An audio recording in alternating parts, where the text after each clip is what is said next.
Mitos y leyendas. La espada perdida del samurái. La Honjo Masamune es la espada samurái por excelencia. En Japón es considerada un tesoro nacional. Una belleza, moldeada por el fuego, poderosa, nacida del agua, forjada hace siglos por el maestro herrero Masamune. Si es una Masamune, es la joya de la corona. Se utilizó en batallas a lo largo de siglos. La leyenda habla sobre una espada justa, sabia y honorable. Era venerada como la espada hereditaria de los shogunes que estuvieran en el poder. Fue pasada de generación en generación durante 700 años. Pero en el caos posterior a la Segunda Guerra Mundial, desapareció. Era un símbolo de la tradición japonesa y un objeto muy codiciado. Según los archivos, un misterioso sargento estadounidense se la llevó para destruirla. Algunos creen que la salvó y se la llevó de regreso a Estados Unidos. Ahora valdría millones de euros y los expertos creen que podría seguir ahí fuera. De algún modo, siento que sigue existiendo. Quizá no la hayan reconocido. Esta es la historia de la antigua y legendaria Honjo Masamune, la espada perdida del samurái.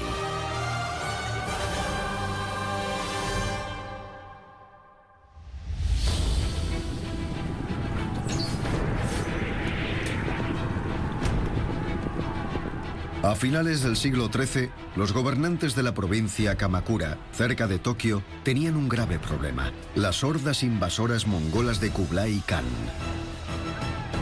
Ante esos ataques, sus armas simplemente no estaban a la altura.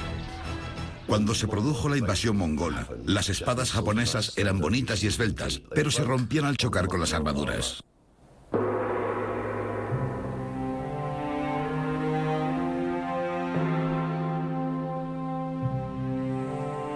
Para solucionar este problema, recurrieron al maestro herrero Nayudo Masamune.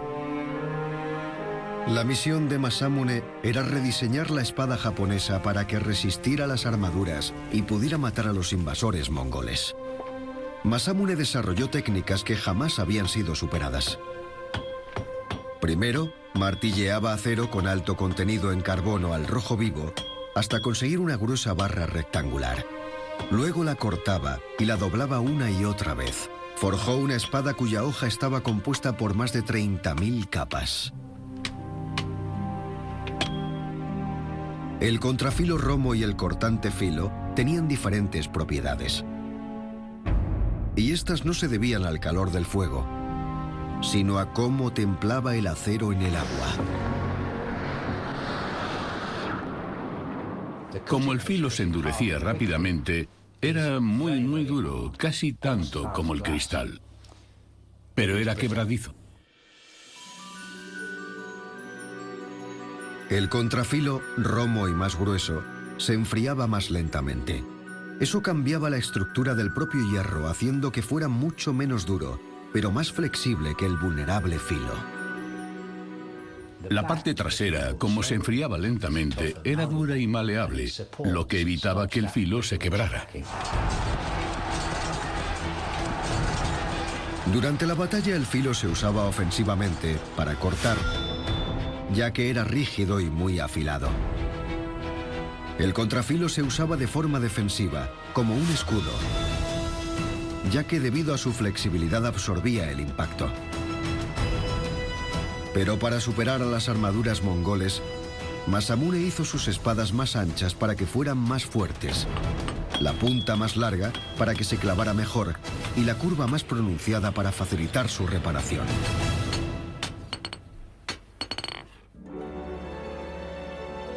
Y así Masamune alcanzó la perfección en la creación de espadas samuráis, ejemplo de lo cual era la Honjo Masamune. No solo era un arma, sino una obra de arte, una auténtica belleza. Y el nombre de Masamune todavía es conocido en Japón hoy en día. Los colegiales japoneses conocen su nombre. Quizá no sepan más sobre espadas, pero su nombre lo conocen.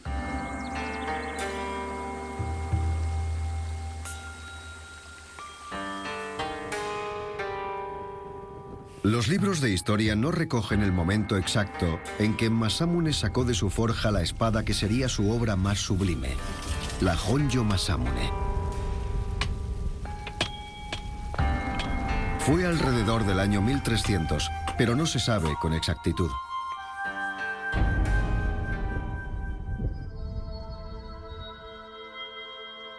Tampoco se conoce nada sobre sus primeros años o batallas, quién la llevó con orgullo o quién la heredó a lo largo de los siglos. Una espada de tal calidad habría desempeñado un papel importante en la rígida estructura social del Japón feudal, en el que todos sabían cuál era su lugar. En lo más alto estaba el shogun, que era, por así decirlo, un dictador militar. Por debajo estaban los grandes terratenientes. Estos poderosos terratenientes, los daimíos, recibían la protección de la clase guerrera, los samuráis. Su nombre significa literalmente el que sirve. El deber del samurái es servir. El deber del samurái es esperar. El deber del samurái es seguir a su amo, hasta el momento en que su amo lo decida.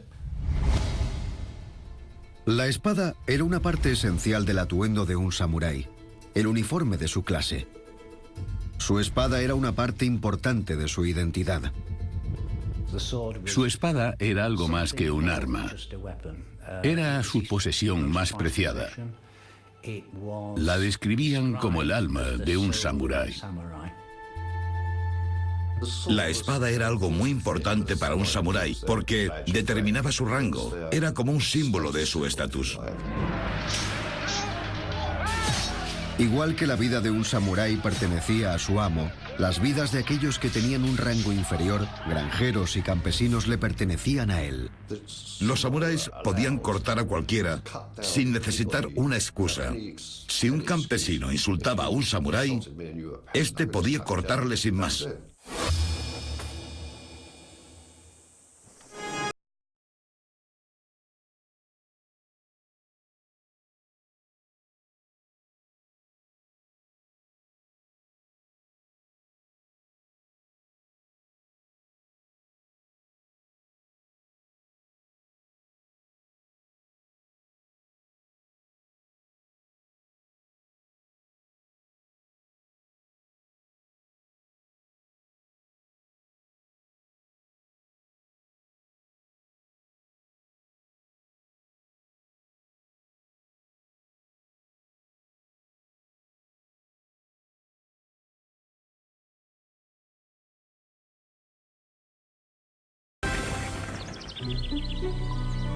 Poco después, el general Shigenaga fue convocado al castillo de Fushimi.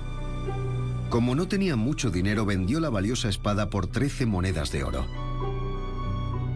Según el valor del oro hoy en día, serían aproximadamente 3.000 euros. Fue entonces cuando la Honjo Masamune se transformó y pasó de ser un arma valiosa a un símbolo de poder absoluto y valor incalculable.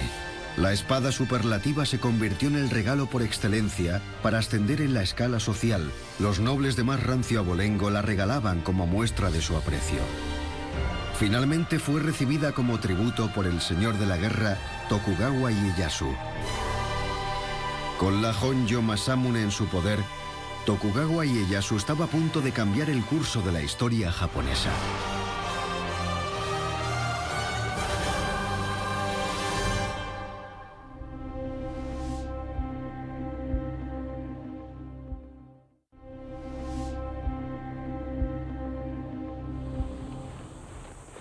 Japón estaba dividido por una guerra civil.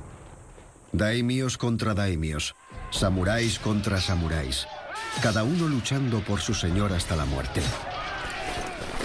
Finalmente, en 1603, Tokugawa Ieyasu consiguió el suficiente poder militar como para hacerse con el control total. Convirtió al emperador en un hombre de paja, y el propio Ieyasu sería el que gobernaría Japón como dictador militar.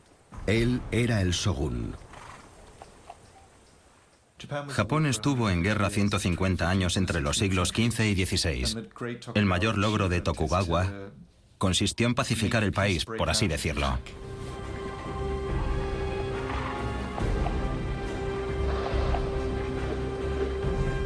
Los shogunes Tokugawa trajeron a Japón 250 años de paz.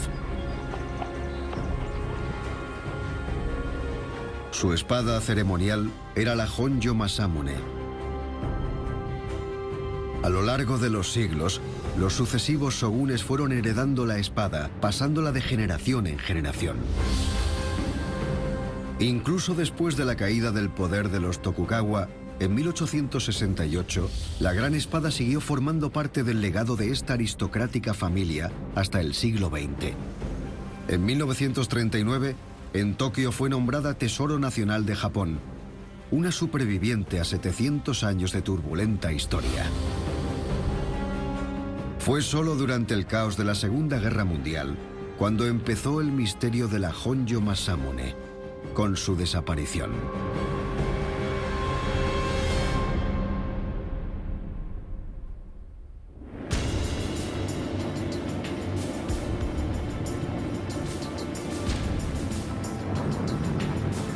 Japón entró en la Segunda Guerra Mundial en 1941, con un ataque sorpresa a la Marina estadounidense anclada en Pearl Harbor, Hawái.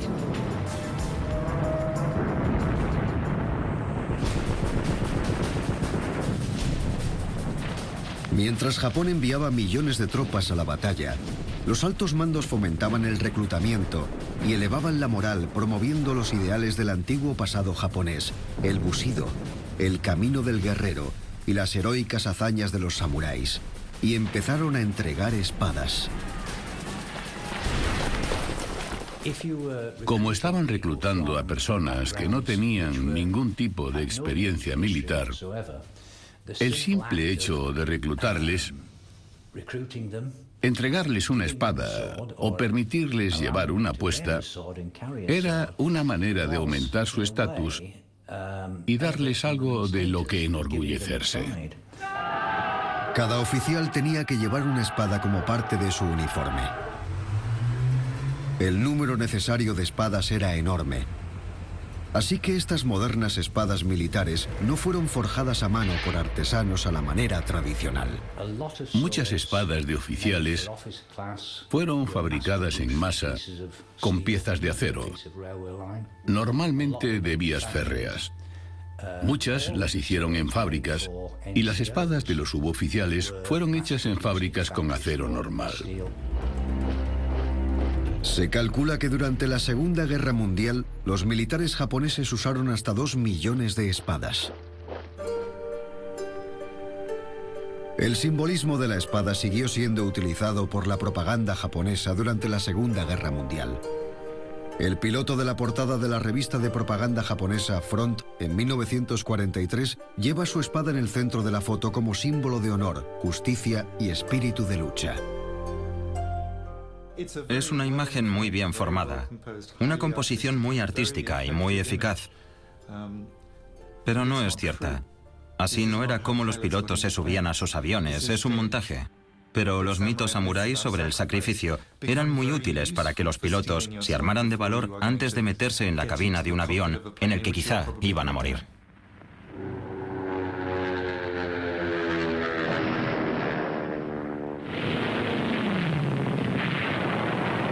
Para los japoneses la guerra era una lucha a muerte. Para el emperador y el gobierno, rendirse no era una opción.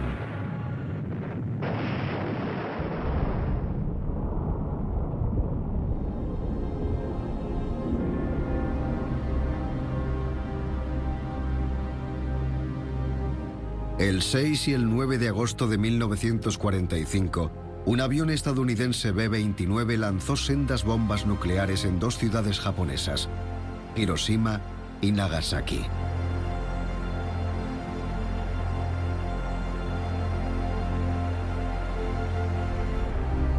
Tan solo 6 días después, los japoneses tuvieron que soportar lo insoportable, pensar lo impensable. Se rindieron. Emitieron por radio un mensaje del emperador, una voz que nadie había oído, y era una voz muy extraña, aguda, muy débil. Y hablaba en un idioma que la mayoría no entendía, pero el mensaje estaba claro. Habían perdido. Al final de la Segunda Guerra Mundial, el japonés medio había quedado totalmente destrozado tras haber sufrido una derrota. Había perdido la fe, pero por otro lado la guerra había terminado y las penurias que habían pasado, los bombardeos y el hambre, se habían acabado.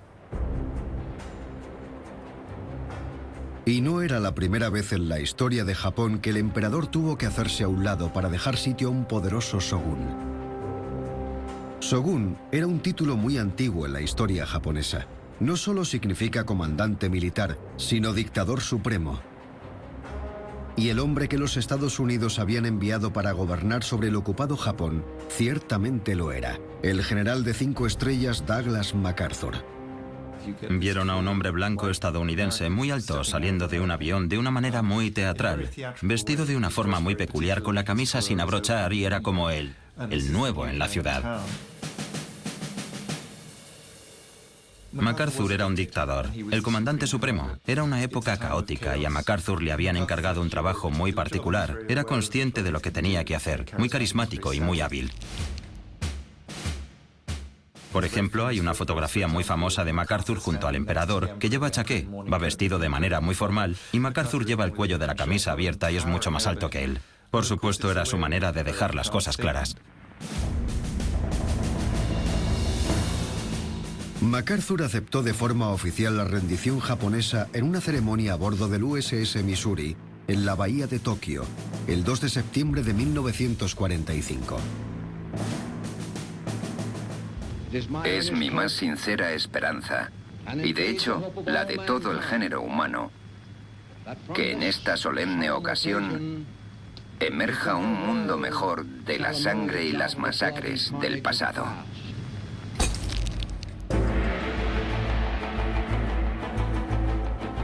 En cuanto se firmó la rendición, MacArthur, como comandante supremo de las potencias aliadas, se puso a trabajar. Su primera orden fue la rendición inmediata de todas las fuerzas armadas japonesas. MacArthur exigió que cesaran las hostilidades y depusieran las armas.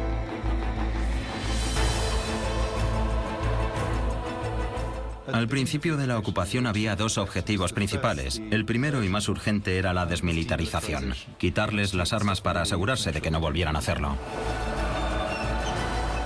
El plan de MacArthur consistía en asegurarse de que Japón no pudiera volver a declarar la guerra.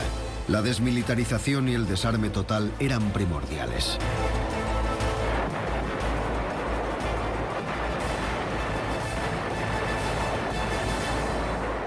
Destruyeron gran cantidad de material militar moderno, aviones, etc. También requisaron mucha pólvora, que por supuesto tenía otros usos. Se lo llevaban todo.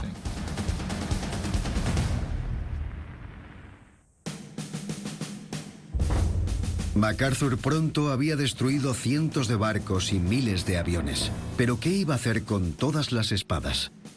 Cada oficial japonés llevaba una colgada del cinturón. Había millones, pero MacArthur estaba decidido a recoger todas y cada una. No porque las espadas fueran una amenaza militar, sino por su imperecedera importancia simbólica. Ciertamente, requisar armas era una manera de demostrar su autoridad. Por supuesto que la espada no era un arma como tal, era una declaración simbólica de autoridad. La llevaba alguien que estuviera al mando. Así que arrebatarles ese símbolo de autoridad era importante.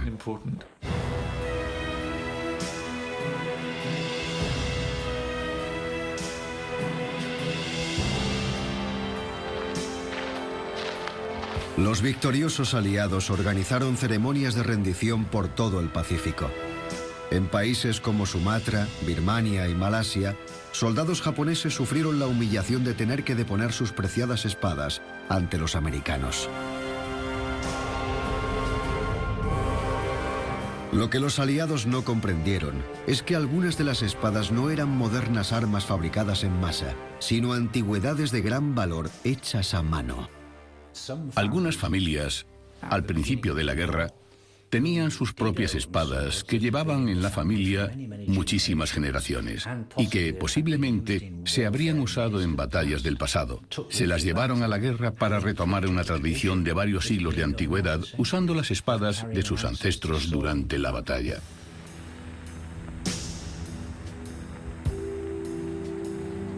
Entregar una venerada reliquia familiar era especialmente doloroso. Se entregaron cientos de miles de espadas. Pero ¿qué harían con todas ellas? Algunas fueron entregadas como premios a los oficiales aliados o a los civiles que habían destacado por sus acciones durante la guerra. A algunos les dieron espadas fabricadas en masa y a otros obras de arte de varios siglos de antigüedad. Los estadounidenses no lo sabían o no les importaba, pero la mayoría de las espadas no fueron regaladas. Fueron destruidas.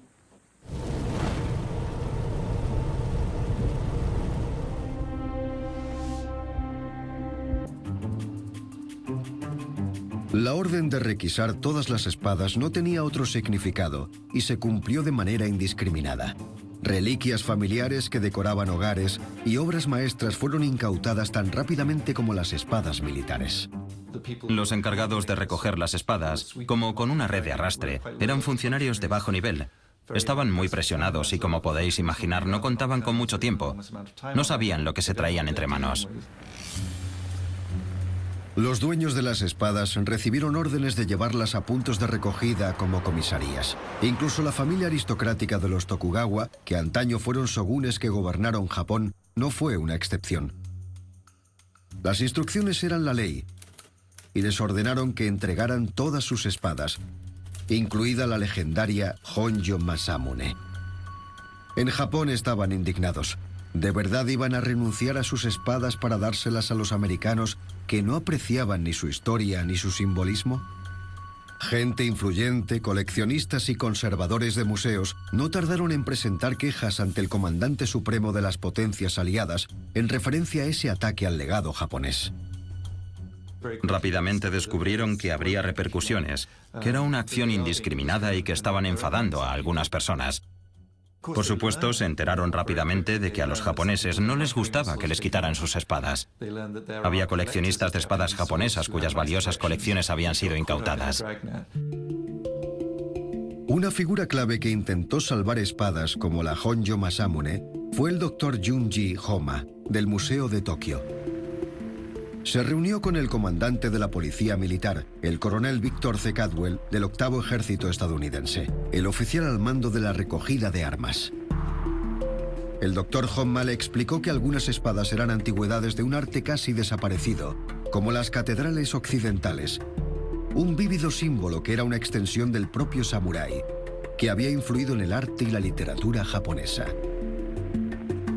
El Dr. Homa argumentó que no eran en absoluto armas militares. Tesoros como la Honjo Masamune eran espadas artísticas. Fueron personas como Honma los que acuñaron la expresión espadas artísticas japonesas para salvarlas de la destrucción por parte de las fuerzas invasoras. Era esencial para ellos conservarlas porque formaban parte del legado histórico artístico de Japón. Así fue como crearon ese término. Honma logró convencer al coronel Caldwell de que las espadas japonesas no eran solo armas bélicas y de que no deberían ser tratadas como tales. Pero Caldwell no tuvo la última palabra. El 11 de noviembre de 1945, el comandante supremo de las potencias aliadas dio órdenes contradictorias. Como resultado, siguieron requisando valiosas antigüedades. Por desgracia, muchas espadas tradicionales fueron fundidas. Algunas familias protegieron sus reliquias engañando a los estadounidenses. Unas cuantas familias japonesas adquirieron deliberadamente espadas de muy poca calidad y escondieron las buenas, porque sabían que se las llevarían los vencedores.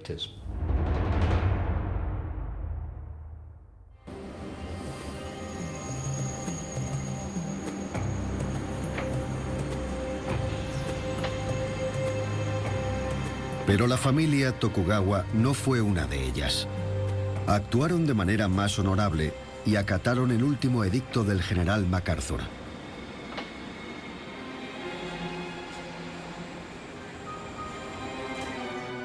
Justo antes de la Navidad de 1945, el último dueño conocido de la Honjo Masamune, Tokugawa Ieyasu, descendiente de shogunes, cumplió la ley y llevó las espadas de la familia a la comisaría de Mejiro.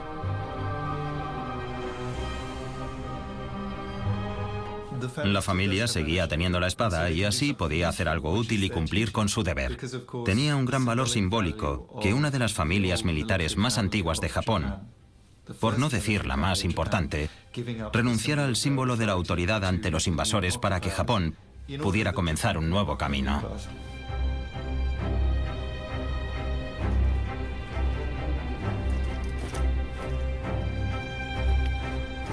Tokugawa Ieyasu entregó 15 espadas empaquetadas juntas.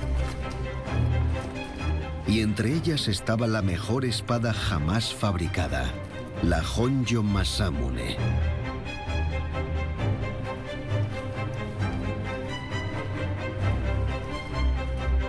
El señor Tokugawa nunca volvió a ver la gran espada de su familia.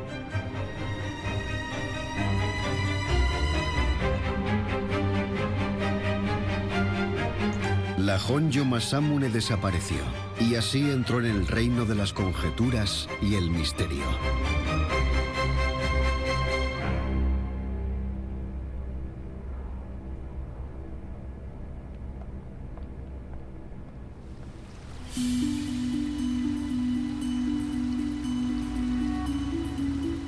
La primera pista de la que se convirtió en la espada perdida del samurái apareció en Nueva York 20 años después del final de la Segunda Guerra Mundial.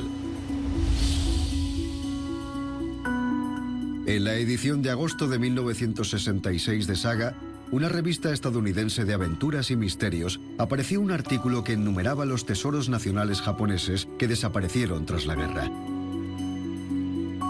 La lista de 14 espadas incluía la Honjo Masamune. Y ese artículo mencionaba que el sargento Coldy Baymore, del 7º de Caballería, la había recogido en la comisaría de Mejiro. ¿Pero sería fiable esa información? Lo que sin duda es cierto es que el 7º de Caballería tenía patrullas en Tokio y que realizaron inventarios de arsenales, fábricas, barracas y almacenes. También se hicieron cargo de la munición y realizaron patrullas en busca de armas japonesas escondidas, incluyendo espadas. Todo eso corroboraba lo expuesto por el artículo de la revista Saga.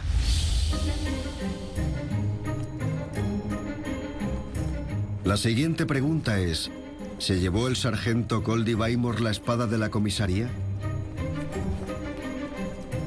Por desgracia, han desaparecido todos los registros policiales de ese periodo. Pero hay otra fuente, el Departamento Japonés de Educación.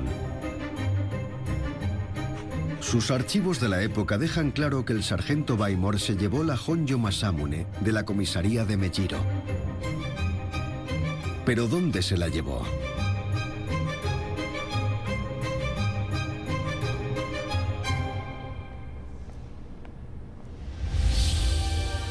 Por todo Japón, las espadas requisadas se apilaban en almacenes antes de ser tiradas al mar o fundidas para obtener metal. En Tokio, el almacén del sargento Coldy Baymore estaba en Akabane. Para evitar la destrucción de las espadas artísticas, todas las que llegaban a Akabane eran examinadas por el comité de inspección del Dr. Junji Honma. Fue un gran éxito. Casi 5.000 espadas fueron identificadas como objetos de importancia cultural y devueltas a sus dueños. Pero la Honjo Masamune no estaba entre ellas. ¿Habría sido fundida o destruida? ¿O se la habría quedado Coldy Baymore? Creo que es poco probable que la Honjo Masamune acabara en una fundición. Los Tokugawa habían sido shogunes de Japón y cuando estuvieron en la cumbre de la sociedad japonesa, habrían tenido espadas de una factura exquisita. Estoy seguro de que los policías de la comisaría local, en las que entregaron las espadas, y el sargento que la recogió, la habrían reconocido, aunque fuera solo por la calidad de su factura, y sospecho que la enviaron a Estados Unidos sin demora.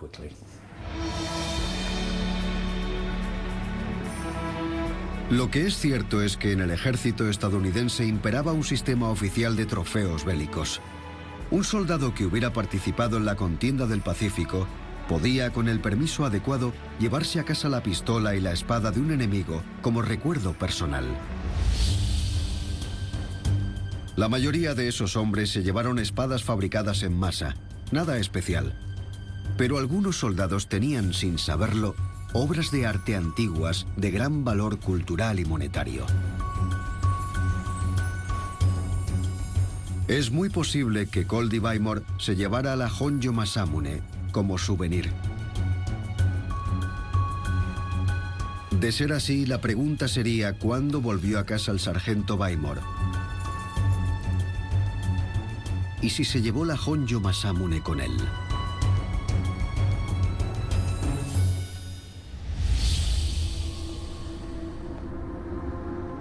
En este punto el rastro se difumina aún más. Los registros del séptimo de caballería deberían reflejar cuándo se fue el sargento Coldy Bymore de Japón y cuándo volvió a casa. Pero en las listas de la Asociación de Veteranos del séptimo de caballería no aparece nadie con ese nombre. ¿Significa eso que no existió ningún Coldy Bymore? La realidad es más complicada. El artículo de la revista Saga contenía otra pista. Indica que el nombre Coldy Bymore era fonético. Eso indica que es una transcripción del inglés al japonés. El extraño nombre Coldy Bymore podría ser impreciso. Tenían que pasar de un idioma a otro con mucha rapidez. En un día muy atareado tenían cientos de cosas diferentes que hacer y alguien lo apuntaría en un libro.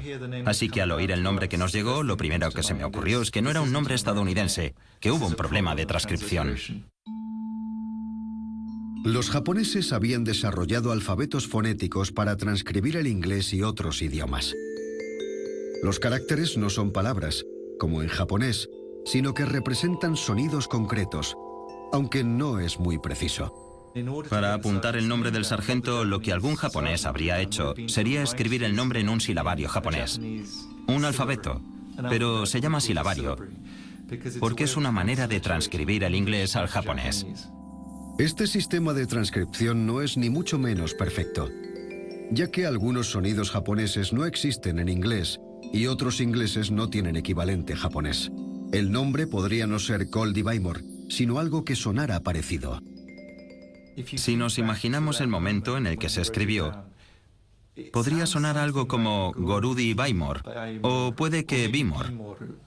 Podría haber sido transcrito del japonés al inglés, porque va en ambos sentidos. Así que podría tratarse de Goldie Bymore, Cody, puede que Biltmore. A saber.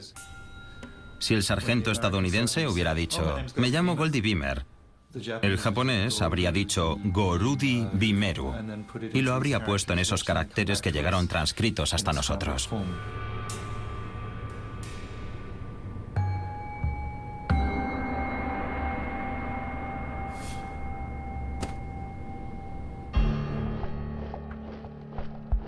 Así que había un sargento del séptimo de caballería en Tokio el 18 de enero de 1946 con un nombre parecido a Coldy Bymore.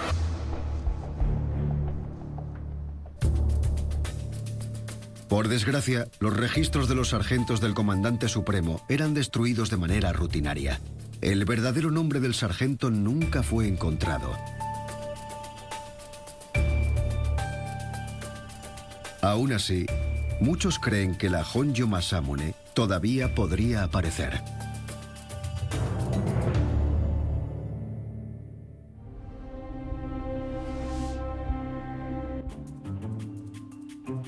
En los años posteriores a la guerra, los estadounidenses empezaron a comprender el verdadero prestigio y el valor de las espadas japonesas.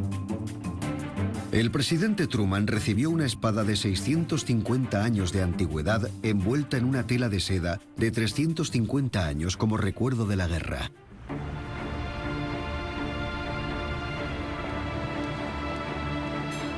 La ocupación aliada de Japón continuó hasta 1952 y el flujo de espadas que llegó a Estados Unidos tras la Segunda Guerra Mundial fue como un tsunami.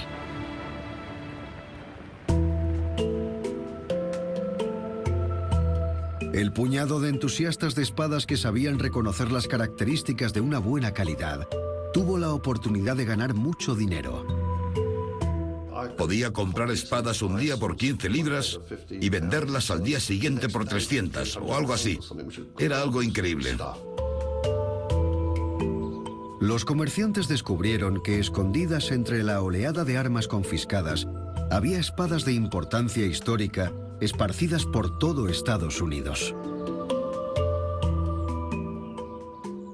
En América, todavía hay miles de espadas guardadas en desvanes, trasteros, garajes, que se trajeron como trofeos y que simplemente se convirtieron en la vieja espada del abuelo. ¿Podría ser la Honjo Masamune una de esas viejas espadas del abuelo? Desde la Segunda Guerra Mundial se han publicado miles de anuncios en periódicos de todo Estados Unidos ofreciéndose a comprar espadas japonesas. En aquella época todavía se podía comprar una buena colección por bastante poco. En América, sobre todo en los años 70 y 80, fue como una fiebre del oro. Algunos hicieron auténticas fortunas comprando y vendiendo espadas. La mayoría las vendían a japoneses.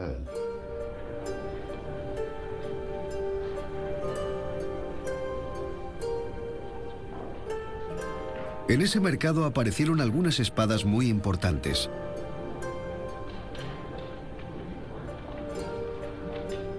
El coleccionista Clive Sinclair se encontró con una espada que apareció de esta manera. Estaba perfectamente conservada y fue hecha específicamente para el probador de espadas del Shogun. Apareció en una feria de antigüedades y se vendió por 400 libras. En media hora había subido a 1.500. Yo pagué 10.000 por ella. Y me he gastado otras 3.000 desde entonces. Ha sido expuesta en Japón porque es una espada muy buena. ¿Podría ocurrir lo mismo algún día con la Honjo Masamune? Y si apareciera en algún desván, ¿cómo podrían reconocerla? Hay una manera bastante sencilla de hacerlo.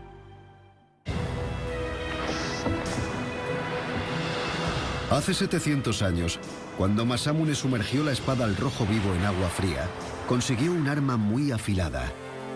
Pero también dio a la Honjo Masamune una característica única.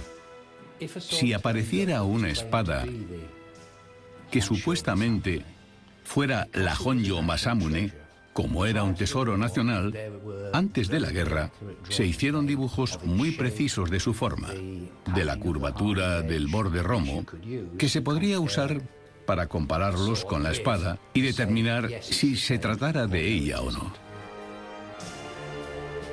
Durante siglos era costumbre que cualquier artista dibujara el patrón único del filo de una espada, el hamon. Cuando en 1939 los japoneses declararon la Honjo Masamune tesoro nacional, se realizaron esos detallados dibujos del hamon. Si la Honjo Masamune apareciera en una feria de antigüedades o una subasta, no cabría duda de que es ella, porque se conocen sus huellas dactilares. La mejor manera de comprender el significado de esa espada es que es un objeto artístico. Fue creada por un famoso artesano y tiene un origen fabuloso. Si vas a una casa de subastas, necesitas saber su procedencia y por qué manos ha pasado. Pero cualquiera que tuviera la suerte de encontrarla se enfrentaría a un dilema sin solución. Para que un coleccionista estuviera seguro y que su identidad fuera oficial, la Honjo Masamune tendría que ser enviada a Japón para pasar un shinsha, un riguroso examen realizado por expertos japoneses. El problema es que si vives en Estados Unidos y quieres mandar tu espada a Japón para que pase el shinsha, no permitirán que vuelva a ser exportada. Así que básicamente tendrías que devolverla a Japón para que comprueben si es la auténtica. La verifiquen. Así que si alguien la encontrara, tendría un buen motivo para mantenerla en secreto: el miedo a perderla. Sea cual sea el caso, el paradero de la Honjo Masamune sigue siendo un misterio hasta la actualidad. Cualquiera que quiera seguirle el rastro se enfrenta a grandes obstáculos. Las pistas que hay son escasas. La identidad del escurridizo sargento de caballería sigue siendo un misterio. Puede que nunca se llegue a saber lo que ocurrió exactamente en la comisaría de Mejiro. Si se encontraran algunos papeles con una sola firma, la Honjo Masamune podría ser encontrada. Una de las ironías de esta historia es que la Honjo Masamune no tendría por qué haber sido entregada. Si los Tokugawas hubieran esperado unos meses, la ley habría cambiado y se la podrían haber quedado. Puede que solo 6 meses después la ley la hubiera protegido. Seguiría en el mismo sitio, en alguna cámara del Museo Nacional de Tokio. La Honjo Masamune se habría vuelto a convertir, por fin y definitivamente, en un tesoro nacional, una propiedad del Estado que se habría expuesto ante el pueblo de la nueva nación, no como un arma, sino como una obra de arte.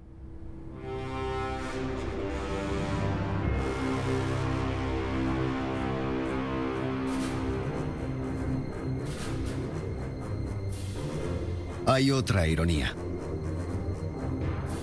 Debido a que se perdió, la Honjo Masamune ha pasado de ser un objeto histórico a una auténtica leyenda. Puede que lo más importante de la espada es que está perdida. Es algo que ya no está, que jamás ha sido visto, y eso es mucho más poderoso que cualquier otra cosa que tengas a mano. Su leyenda solo seguirá creciendo hasta que más pruebas puedan establecer dónde está y si fue destruida o no. A menos que veas un cadáver, nunca se sabe. A no ser que veamos un filo roto o algo así, nunca lo sabremos. Aquellos a los que les gusten las espadas japonesas no perderán la esperanza. De algún modo, siento que sigue existiendo. Quizá no la hayan reconocido y esté en algún sitio. Las cosas suelen aparecer cuando alguien muere y sus herederos se encuentran con ellas. Podría aparecer y sería un verdadero espectáculo mediático. Sería maravilloso que alguien se encontrara esa espada. Mientras un tesoro como la Honjo Masamune siga perdido, se seguirán contando historias sobre su posible paradero y la gente seguirá soñando con encontrarla. La espada perdida del samurái.